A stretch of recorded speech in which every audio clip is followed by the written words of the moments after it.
students, welcome to our YouTube channel English Steno Academy। Last class में हमने अपने third chapter तक सब कंप्लीट कर लिया था। अब आज हमारे पास है चैप्टर 4। थर्ड चैप्टर के रिगार्डिंग या थर्ड चैप्टर तक अगर आपको कोई भी डाउट हो तो आप कमेंट सेक्शन पे जरूर पूछें। सो आज का टॉपिक है हमारे पास फर्स्ट प्लेस वोवल। हमने सेकेंड प्लेस वोवल कंप्लीट कर लिए थे। आई होप आपने उसको थॉरली रिवाइज किया हो। अब हमारे पास है first place vowel.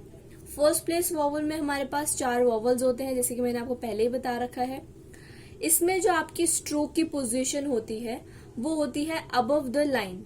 Above the line का मतलब क्या है? अगर मुझे पी लिखना है तो मैं इसको अबव द लाइन लिखूंगी, दैट मीन्स ये मेरा फर्स्ट प्लेस वोवल कहलाएगा।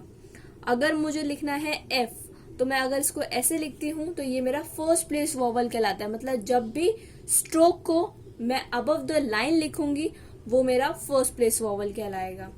अब इसमें वोवल की पोजीशन कहाँ आएगी? स्ट्रोक तो हमने लिख लिया, अब वोवल की पोजीशन कहाँ आएगी? तो वो हमेशा आती है स्टार्टिंग में। जैसे मैंने ये लिखा है पी, अब या तो वोवल की पोजीशन इस साइड होगी या इस साइड होगी, यही स्टार्टिंग पोर्शन है। मैंने लिखा है एफ, वोवल की पोजीशन या तो इस साइड होगी या तो इस साइड होगी, यही है स्टार्टिंग पोजीशन। तो जब भी फर्स्ट प्लेस वोवल की अगर हम बात करें तो उसमें जो स्ट्रोक की पोजीशन होती है वो होती है अबव द लाइन, और जो वोवल की पोजीशन होती है वो होती है स्टार्टिंग में। ओके, अब हम शुरू करते हैं। इसमें हमारा फर्स्ट वोवल लॉन्ग वोवल आ, जिसे हम हिंदी में बड़ा आ बोलते हैं, और इसे हम किससे रिप्रेजेंट करेंगे? हैवी डॉट से। जैसे मैं वर्ड बोलती हूँ पा, क्या साउंड आ रही है? पी और आ, हिंदी का बड़ा आ। तो हम पी कहाँ लिखेंगे? स्ट्रोक की पोजीशन अभी मैंने आपको क्या बताई? Above the line. तो पी में अबव द लाइन लिखूंगी। आ के लिए क्या लगेगा? लॉन्ग वोवल, और इससे हम किससे रिप्रेजेंट करेंगे? हैवी डॉट से। तो ये हैवी डॉट लगेगा। अब या तो इस साइड लगेगा या तो इस साइड लगेगा, ये दो साइड्स ही है वोवल को लगाने की। तो हम पी के बाद हमारे पास साउंड आ रही है तो वोवल भी कहाँ लगेगा? पी के बाद। तो ये मेरा पी हुआ, और आ पा, पी के बाद वोवल प्लेसिंग हुई, तो ये बन गया हमारा पा। जैसे मुझे वर्ड लिखना है काम, तो क्या है? सी आ म, काम। अब सी और एम की पहले हम ज्वाइनिंग बनाएंगे। सबसे पहले हम ज्वाइनिंग बनाते हैं, स्ट्रोक्स लिखते हैं, उसके बाद हम वोवल प्लेसिंग करते हैं। तो काम, तो ये हो गया क और मो, ये हो गया। और आ के लिए वोवल लगेगा हैवी डॉट, तो ये हैवी डॉट लग गया काम। अब ये हैवी डॉट है तो ये किसको रिप्रेजेंट कर रहा है? आपके बड़े आ को। इससे पहले आपने सेकेंड प्लेस वोवल में पढ़ा था वर्ड पे। अब देखिए यहाँ पर साउंड है पा, इसको हम पे नहीं पढ़ते, क्या बोलते हैं? पा। पर यहाँ पर हम क्या बोलते हैं? पे। यहाँ पर साउंड क्या आ रही है हमारे पास?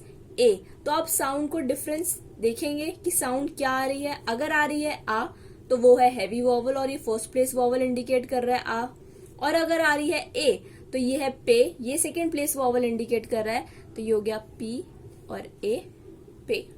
तो फर्क है, ये सेकेंड प्लेस है और ये फर्स्ट प्लेस है। आई होप समझ आ गया हो। नेक्स्ट से हमारे पास एक और एग्जाम्पल लेते हैं। जैसे मुझे वर्ड लिखना है पाम, तो क्या हो गया? पा आ मो, ये हुआ। तो पी और एम की ज्वाइनिंग बनाएंगे, पी और एम, और आ के लिए हमारा हैवी डॉट लगता है, तो ये बन जाएगा हमारा पाम। तो ये था हमारा फर्स्ट प्लेस वोवल का फर्स्ट टॉपिक, लॉन्ग वोवल आ, जिसे हम हैवी डॉट से रिप्रेजेंट करते हैं। अब नेक्स्ट है हमारे पास शॉर्ट वोवल। शॉर्ट वोवल अ, जिसे हम या तो हिंदी का अ बोलते हैं या ए बोलते हैं, और इसे हम लाइट डॉट से रिप्रेजेंट करते हैं। कैसे?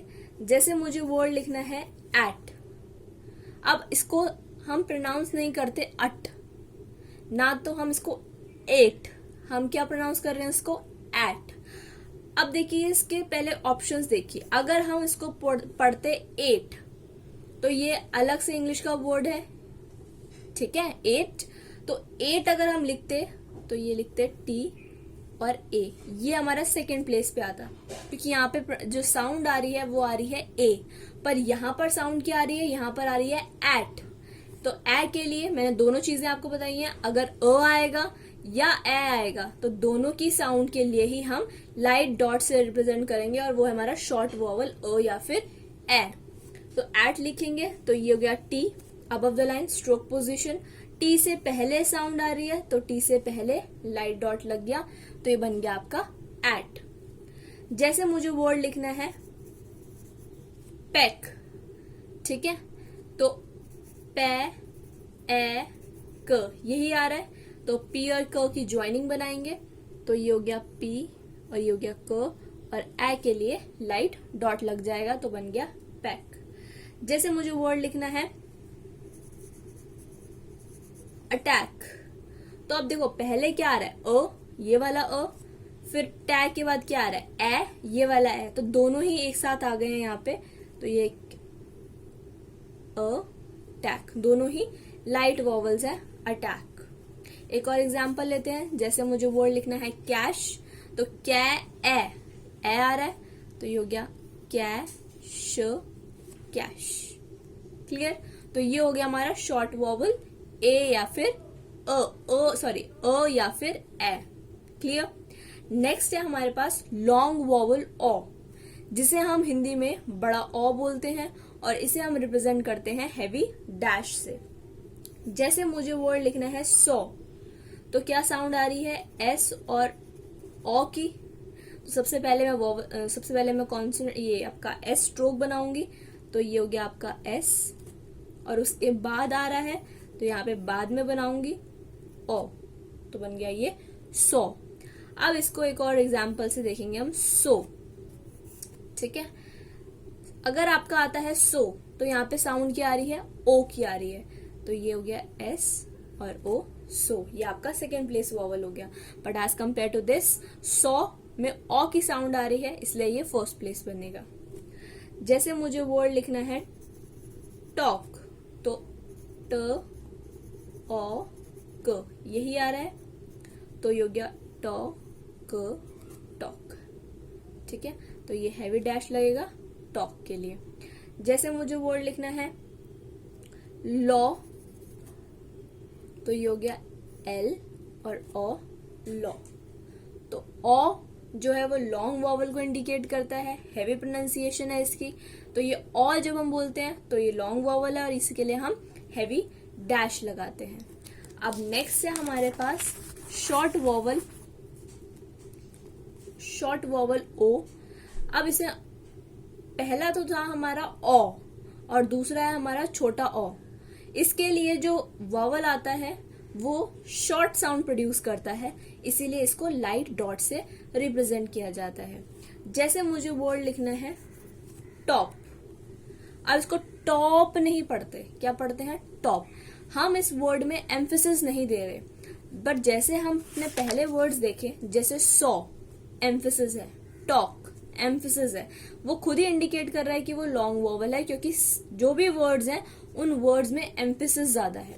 But as compare to short vowels में वही वॉवल आएंगे जिसमें ओ का एम्फेसिस कम होगा, जो आपके छोटे ओ को रिप्रेजेंट करेंगे। जैसे वर्ड है टॉप, तो ये इसका एम्फेसिस यहाँ पे कम है, तो ये हो गया आपका टॉप। जैसे आपको वर्ड लिखना है ऑफ, तो हम ऑफ नहीं बोलते, एम्फेसिस देके नहीं बोलते, नॉर्मल है ऑफ, तो ये एफ से पहले आ रहा है, तो एफ से पहले लाइट डॉट। हम वॉच नहीं बोलते, क्या बोलते हैं वॉच, तो ये हो गया वॉच, वॉच लाइट।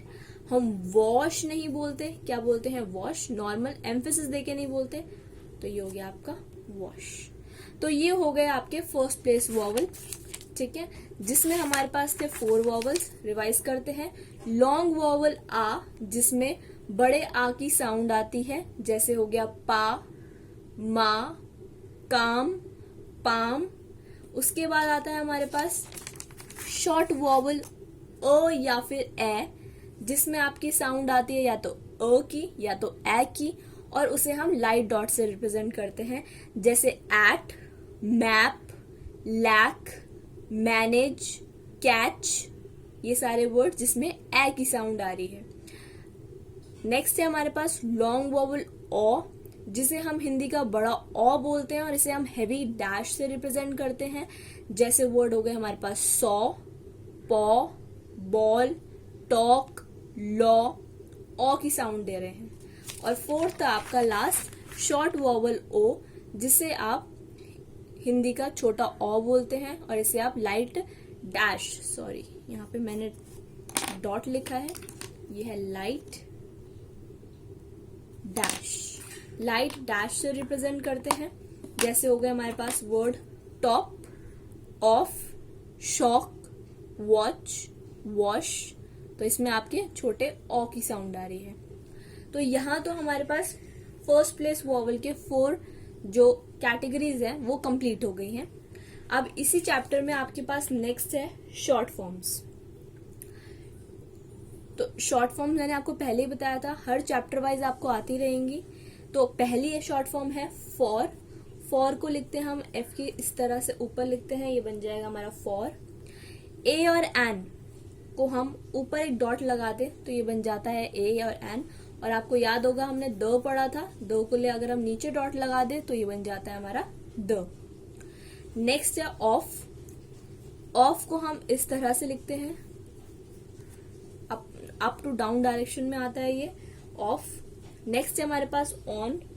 ऑन को इस तरह लिखते हैं, अप टू डाउन डायरेक्शन में आता है, ये हो गया हमारा ऑन। नेक्स्ट है हमारे पास हैड। तो हैड को हम इस तरह से डार्क लिखते हैं, डी से रिप्रेजेंट होता है। Had means above the line, तो ये हमारा बन गया हैड। तो ये कुछ शॉर्ट फॉर्म्स थी, इनको आप थॉरली प्रैक्टिस कर लीजिएगा। नेक्स्ट है इसमें कुछ फ्रेजेस। अभी मैंने आपको बताया ऑन हम लिखते हैं इस तरह से, और आपने बट फर्स्ट चैप्टर में पढ़ा था, बट को हम लिखते हैं इस तरह से। याद रखना, जब भी ऑन के साथ द आ जाए या बट के साथ द आ जाए तो हम ऑन दी बोलते हैं इसको और बट दी बोलते हैं। तो इस केस में जो ऑन दी लिखा जाता है वो ऐसे नहीं लिखा जाता, थोड़ा सा टिल्ट हो जाता है। तो ये हो गया आपका ऑन दी, हल्का सा टिल्ट हो गया। सेम है बट दी। बट दी को भी हम ऐसे स्ट्रेट नहीं लिखते, थोड़ा सा टिल्ट कर देते हैं, तो ये हो गया आपका बट दी। तो ऑन दी और बट दी जब भी फ्रेज में आते हैं तो हमेशा हल्के से टिल्ट हो जाते हैं। तो ये था आपका 4th चैप्टर। आई होप आपको समझ आया होगा। अगर आपको मेरी वीडियो पसंद आई हो तो इसे लाइक, शेयर एंड सब्सक्राइब जरूर करें। Thank you so much.